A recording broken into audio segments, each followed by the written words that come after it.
Well, what a delight to have with us today a good friend. David Brody's with us. And of course, you see him a lot on theDove TV.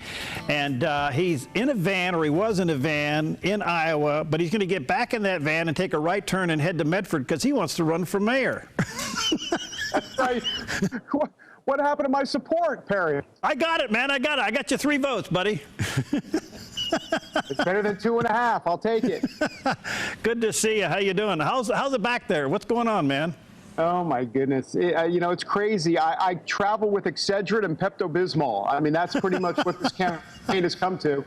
I literally do. So it's a wild ride, Perry, wild. Well, listen, congratulations. You're all over the place. Meet the Press just recently. You're on CNN, MSNBC. And of course, you're an anchor there, an anchor reporter, I should say, there on CBN News. I want to say thank you for what you're doing. What a delight to have you. But I want to go to a couple interviews you've done recently, in particular the exclusive interview you had with Mike Huckabee. I find that interview to be fascinating. Yeah, I mean, you know, boy, it's fascinating on so many different levels. I don't even know where to begin. I mean, first of all, you know, it's interesting. He's addressing, and I don't know what part you found fascinating, but for me, what I thought was interesting is that he was talking about the tithing issue quite a bit as it relates to Ted Cruz and about what Christians can do if they want smaller government. I thought that was actually pretty interesting. I also thought how he would be a president who would be very strong on the life issue and actually take the issue to court based on the 5th and 14th Amendments. And so those were a couple of those issues. And of course, he goes after Ted Cruz on how he'll say one thing in one place and another thing in another place. So, you know, he has not been Ted Cruz's best friend during this campaign, and it's going to probably hurt Ted Cruz a little bit today in Iowa, for sure. Well, I want to talk to you about the Ted Cruz criticism, but remember, Mike Huckabee walked away with Iowa a couple of cycles ago, and he's barely on the scale now. What do you think it is?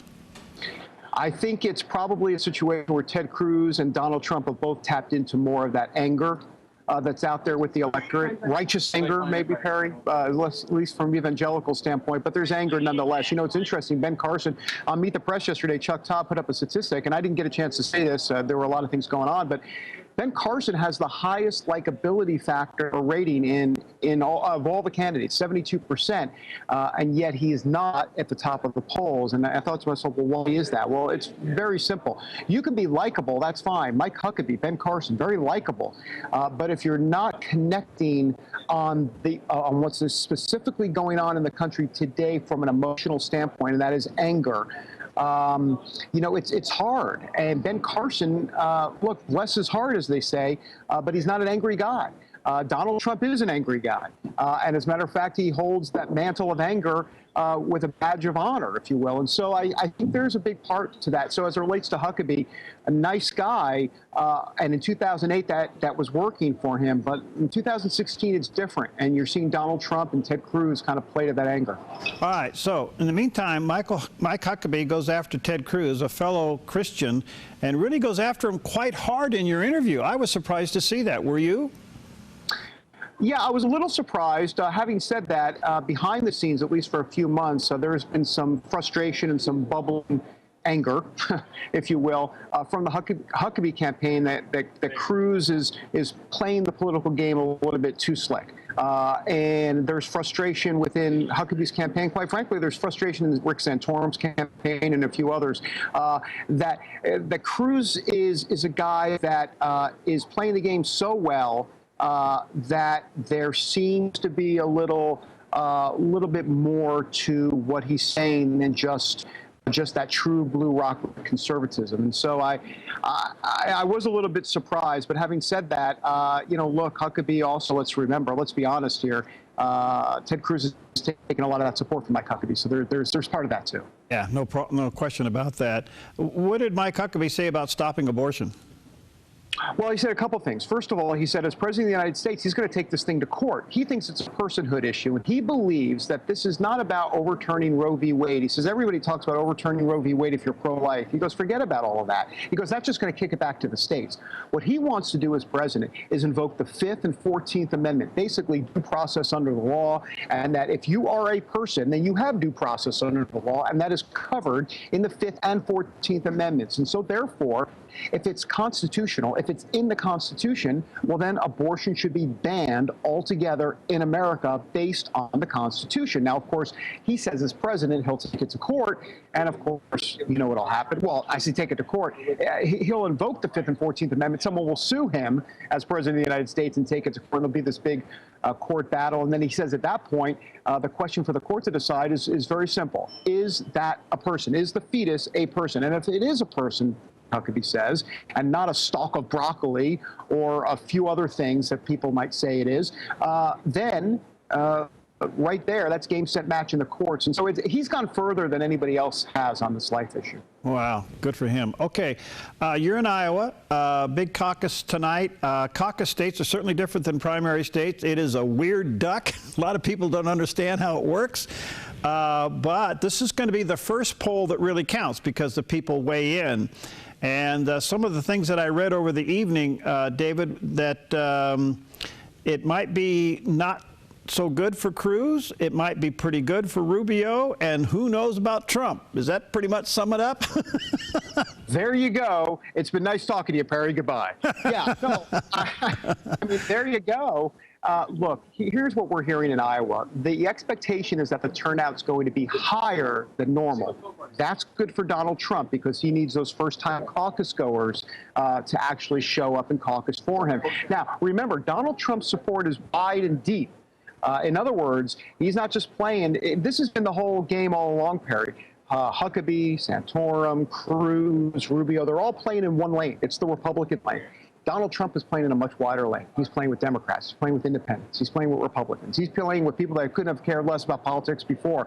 And so the key for him tonight in Iowa is to get those Democrats, to get those independents, to get some of those folks that are not traditional Republicans and actually go to the polls and vote. Now, you might say, well, wait a minute, they're not Republicans. True. So what they need to do is when they go to the polls, they basically need to show ID and their address and say, hey, I'm a Democrat, but guess what? Tonight, I want to be a Republican, and change their party affiliation. They'll have to do it right there on the spot. They can do that.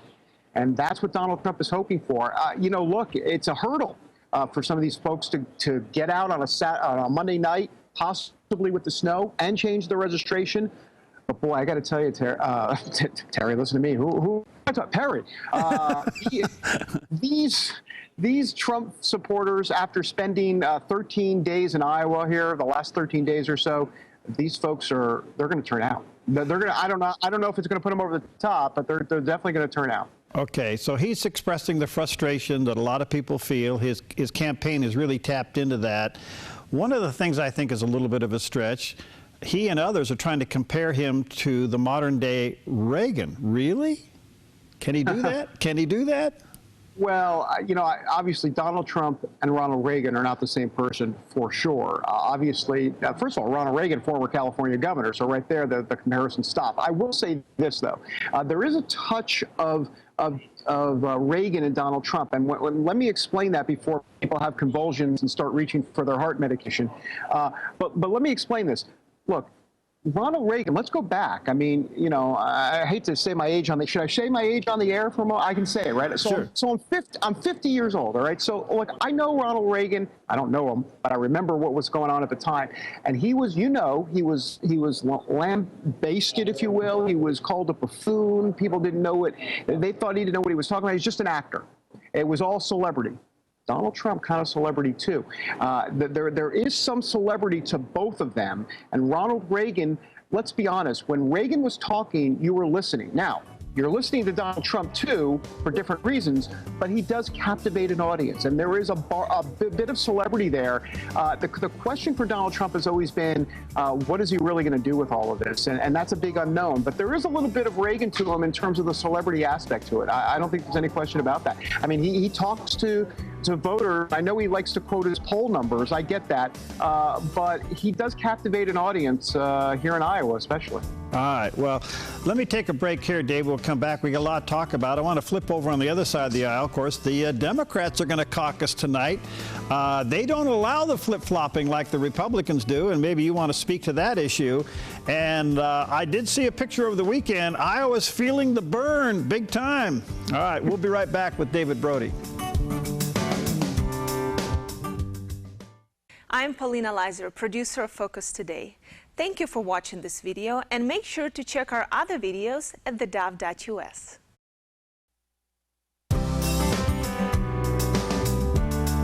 Okay, we're back with David Brody. He's with CBN News. And of course, you can see the Brody File here on the Dove. He's the host of the Brody File. And he's in Iowa, of course. Where else would he be? And he's just going to get his laundry done and go off to New Hampshire. Yeah, that's right. As a matter of fact, I'm thinking about buying a second home here in Iowa. And I will have to take a few days off when I get back. I get into divorce court with my family. But beyond that, I think hopefully I'll iron those personal issues out. We'll get back to you here on Dove TV. Thank you, buddy. Hey, listen, on the other side of the aisle, the Democrats caucus different than the Republicans. Kind of explain that to us. Yeah, I mean, it's very different. They basically have a whole different, well, not a different system, but there's more of a, there's a little bit some more hurdles to go through, if you will. And so you can't change your registration. You have to pretty much just go right into the mix. And so therefore, the question becomes for Hillary Clinton and Bernie Sanders, how much are they going to actually get their folks out to the polls? And obviously, they've been feeling the burn out here for sure. I mean, Bernie Sanders, can I just say a quick thing about Bernie Sanders before I go any further? Yeah. Look, so I'm a born-again believer, gave my life to Jesus in 1988, but can I tell you, I grew up Jewish, as you can kind of tell when I do this. As a matter of fact, I do a little Jewish imitation too. Here's my Jewish. Thank you very much. But so I grew up Jewish and all thing. Bernie Sanders reminds me of the guy, like my Uncle Zach at the Passover Seder. I mean, he's the guy that hid the afikomen, the matzah. I mean, this is literally what I think every time I see Bernie Sanders. He's a piece of work, but they love him here in Iowa. All right. Now, if O'Malley doesn't get 15%, where does his votes go? Well, that's the big question. There is a sense that a lot of that could actually shift to Bernie Sanders. And look, the latest polls, 45% for Hillary, 42% for Bernie Sanders. So it is already within the margin of error. And if Martin O'Malley support goes to Bernie, obviously that's going to tip the scales. And also, we're going to watch to see how much Martin O'Malley actually, whether at a caucus site or through some messages to his campaign staff, actually kind of talk to his voters about, hey, why don't you think about going this way? So we're going to have to watch and see how that plays out. It's going to be very interesting. Can he direct his votes? I mean, if he doesn't get 15%, can he tell them where they go? He can suggest it. And he very well may. I mean, there's been talk about him doing that, so who knows? But look, you know, it's interesting. It's fascinating to me to see that. And I said this on Meet the Press yesterday. I'll expand a little bit here. That Bernie Sanders is, in essence, neck and neck with Hillary Clinton, and yet he has not made the emails a big deal.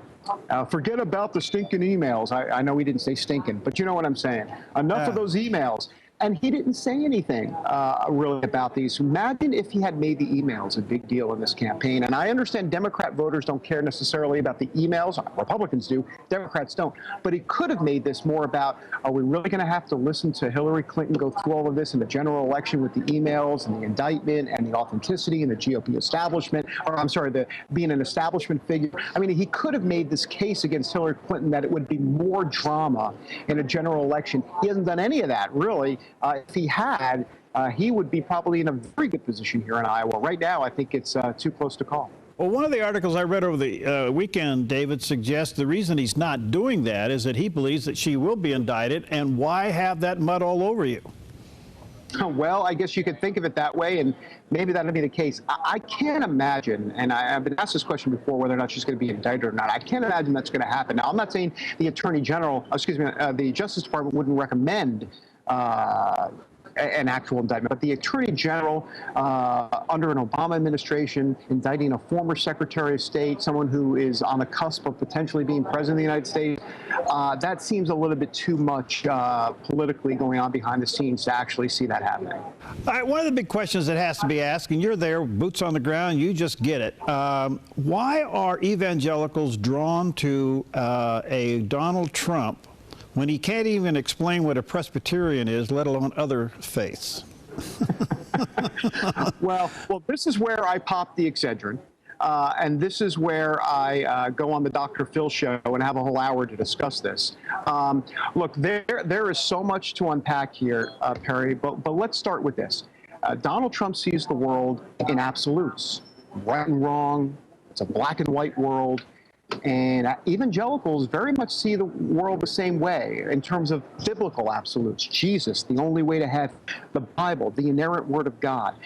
Evangelicals have no time for political correctness, and neither does Donald Trump. And I think that resonates somewhere in some psychological experiment somewhere, that there is a kinship somewhere between the two. Now, let's remember, when we talk about evangelicals, not all evangelicals are going for Donald Trump. As a matter of fact, Ted Cruz leads here with evangelicals in Iowa, 33 to 19%. But the fact that Donald Trump is taking 19% of the evangelical vote does say quite a bit. And it's also important to remember that there is a difference between, there's a different type of evangelical here. I mean, you know, we're talking about self-identified evangelicals. Well, what does that mean exactly? You know, some people identify as evangelical might not be the evangelicals that you and I know on a Sunday. Very different. So in other words, there are what I called yesterday kind of cultural Christians, folks that maybe are going to church, call themselves evangelical. Yeah, I believe in the Bible, love church. And then there's the potluck crowd, the ones that are going to bring the egg salad on Sunday afternoon at 3 p.m., the ones that are showing up for Wednesday night service, the ones that are, studying the Bible on that CBS, the Community Bible Study. You know, that's the Ted Cruz crowd. And so, but Donald Trump is attracting some of those folks too. So he's kind of playing them both. Let me just say one more thing about Donald Trump, because I can go on forever. We'll run out of, Skype will shut down. I mean, I will have so much to say. But there is a certain type of evangelical voter that Donald Trump is playing to, and that is the sick and tired evangelical voter. That evangelical voter has always been there, but in this election cycle, that pie, if you will, that circle is much bigger. What do I mean by the sick and tired evangelical voter? It's the evangelical voter who says, please, give me a break, GOP establishment. You've been playing me for years. You're trying to use me as a political pawn. You guys get nothing done. You talk a good game, and I'm tired of it. And I believe this is an indictment of the GOP establishment, that evangelical even will look to Donald Trump, warts and all, and boy, does he have plenty of warts, will look to him, warts and all, to be a potential president of the United States based on the fact that the GOP establishment has delivered a lot of empty promises in the past. I think you make a lot of great points there, David, because part of it is the cultural change within Christianity. I mean, there's a group of Christians who are anti-traditional Christianity. And he certainly taps into that group. There's no question about it. And yet, what is happening here is we wouldn't vote for Romney because he was a Mormon. We wouldn't vote for this guy because he was that. We wouldn't vote for this person because they weren't pro-life. All of that's off the table now. That's pretty alarming, don't you think? Yeah, it is. But here's the thing to remember. Donald Trump started with a major advantage in this campaign, and that is when he got in, his narrative, his political narrative was already crafted. He was the successful $10 billion guy, the art of the deal. He gets things done. Trump represents what? Success, right? So he already had that narrative. And so when he talks about, I'm going to take care of the evangelicals, I'm going to take care of the veterans, guess what? People kind of believe him. I mean, that's the dirty little secret.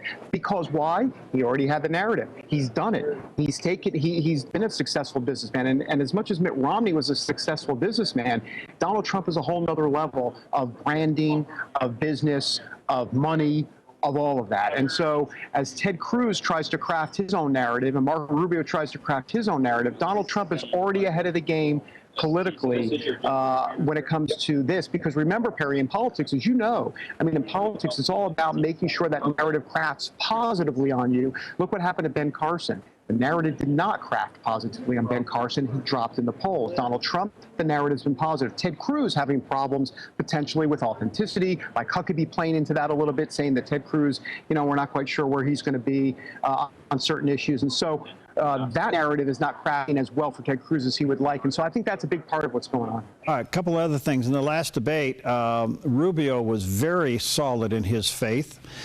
In the earlier debate, Fiorina really stood up on the side of life. And in the major debate, it was Christie that stole the pro-life issue when he was asked the one thing he would defund. So you've got Rubio, Fiorina, and Christie actually talking more about the Christian platform than you do Trump and Cruz. Well, that's right. And as a matter of fact, Chris Christie and Carly Fiorina have talked about this life issue really since the beginning of their campaigns, and it's been very, very positive. But Chris Christie has a few other issues he's got to deal with, and Carly Fiorina has also actually been very, very well. Carly Fiorina's big problem in this campaign is that she doesn't have the campaign organization on the ground. She doesn't have the infrastructure, and that's been a problem. And if she had better infrastructure, better campaign structure behind her, she'd probably do a lot better. As it relates to Marco Rubio, boy, I tell you what, that is, if not the untold story, I think it's about to be the told story, not just here in Iowa and other places. Marco Rubio, I have been inside rooms with him when he speaks to pastors. As a matter of fact, there's this video that's gone viral that we put up. It's got almost 1 million hits, where Marco Rubio talks about why he believes in Jesus Christ, and he talks about the gospel. He goes into a sermon, and he literally, it's like you're going to seminary school. I mean, Marco Rubio knows his stuff, knows his Bible, and it's coming from the heart. It's not coming from the head in terms of trying to spin people.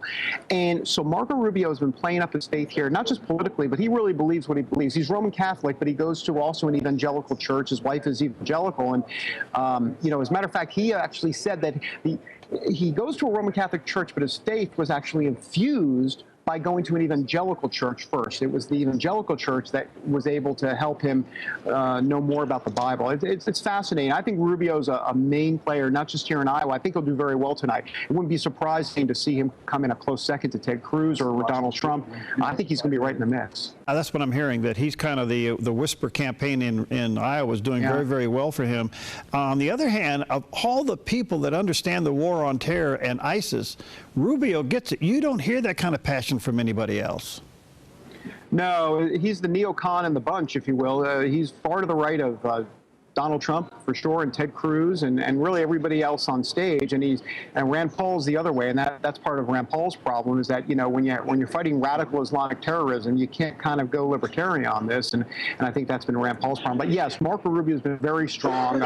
He might even be to the right of Jeb Bush, quite frankly, on some of the military strategy that he's talking about. So no, he's been very important on this. I will say this, that Donald Trump has been talking about taking the oil from ISIS and blowing up the oil fields, and we're going to take care of ISIS. And it's interesting. Terrorism is the #1 issue right now. Usually it's the economy. Terrorism is the #1 issue. Donald Trump has been speaking very strongly about taking the fight to ISIS. And let's be honest, ISIS is so in your face and so radical. Well, guess what? Donald Trump is very in your face as well. And I think there are voters out here like the fact that if you're going to take on, forget the GOP establishment, but if you're going to take on politicians, if you're going to take on ISIS, if you're going to take on these folks, that you got to play hardball. And they believe Donald Trump's going to play hardball with ISIS. They believe Donald Trump's going to play hardball with Hillary Clinton. And a lot of voters are saying, it's about time that we get a bit nasty and stop being so nice. Now, I know in the evangelical world that might not be the way many evangelicals see it, but that's what Donald Trump is bringing to the table, or at least what he's offering. Well, David, you're an inspiration and delight. We pray for you because we know you're right in the heat of the battle. You'll be there at least through tonight and tomorrow, and then over to New Hampshire. Different set of circumstances and rules in a primary, so we'll see how that plays out. And then there's Super Tuesday. I think once we get past March 1st, we'll see who still remains in the game. Yeah, I think we are. I think that's going to be an interesting situation, how it all plays out. I mean, I think the way I see it right now, oh gosh, you have the tape now. This could be played back at any moment. Oh my gosh. But here we go. I think that, well, obviously, I think Trump's going to win New Hampshire. I don't think there's a question about it. In South Carolina, I think that'll be very interesting. Everybody talks about Ted Cruz doing well in South Carolina. the reality is Donald Trump that's probably his strongest state, more than New Hampshire, believe it or not. South Carolina is. I know that sounds crazy to people, but it's true. And then in those SEC states, Alabama, Tennessee, Georgia, and go on and on, Ted Cruz very well organized down there. So obviously that's a good thing for Cruz. But Donald Trump, if you look at some of the polling down there, and that's where he's getting 30,000 people in Mobile, Alabama to come show up. So we'll see how much that SEC fight is going to play out. But look, if Donald Trump wins Iowa, and then wins New Hampshire, and then wins South Carolina, good night, nurse. Okay, one last question. I want to squeeze this in. Can you name a president that's won Iowa? Hold on, let me think. No, let's go back. I mean, 88 was, no. Well, hold on, George Bush, I think. Did he not win, I think, 88? All right. So I know Pat Robertson did well in 88, but he didn't win Iowa. So I don't know. It's been a while.